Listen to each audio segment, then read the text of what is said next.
What's up? Say hey. Say hey, Goldie. Hey, Harley.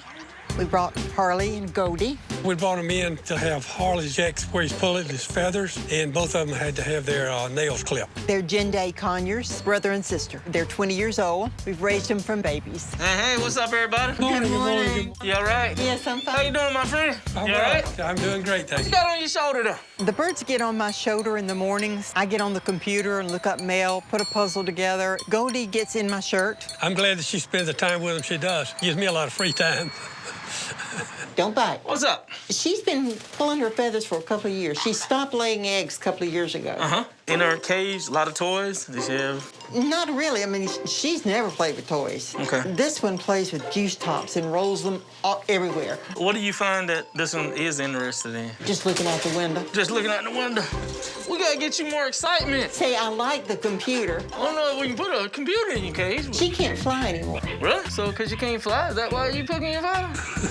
It's okay. We'll do a little tape test, see if we got some yeast on that skin. She looks like a Cornish hen.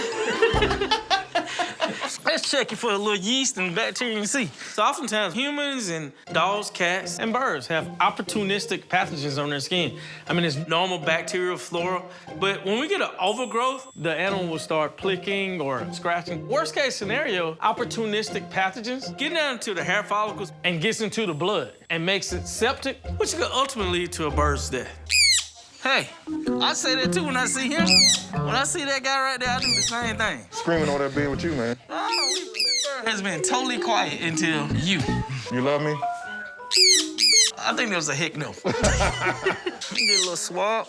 Birds have a crop. That's kind of where they have their food. You can see the actual swab moving in the crop. Dr. Ferguson, you are my official swab holder.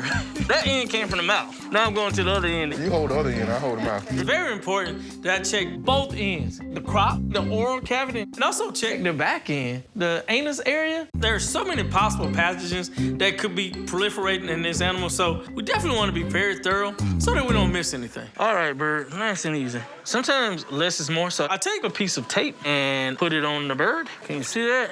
I want to look for some fungus on it. Put it on my slide, and once we check the slide, that lets me know if there's yeast or bacteria on there. So I can get out of that cage if I want to. Yes, I can.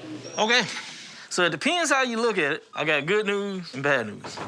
Good news, there's no physical problems with this bird. No bacteria or fungus, none on the chest, and none in the cloaca. And I guess that's kind of bad news because that tells me it's up here.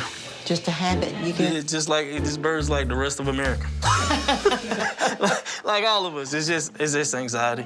Maybe it's trying to find some toys, but I am gonna try some groovy grape flavored diazepam. We're gonna see if we'll take that. Feather plucking is psychological. I mean, kind of like me, I chew my nails. I try not to, but sometimes I will. A lot of times these guys get bored, especially with all the people home with their animals more. People getting anxiety, birds get anxiety. Good old anxiety medicine typically works. How many times a day? Ooh, that feels good.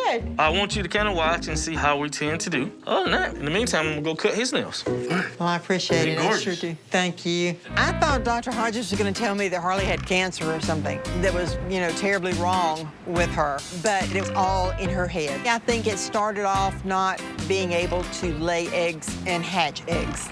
That's their purpose in life. It's like birdie menopause. We should be good to go. For a 20-year bird, looks fantastic. Okay, Thank you no so problem. much. All right. Thank you. No problem. I adore these birds. They are my heart.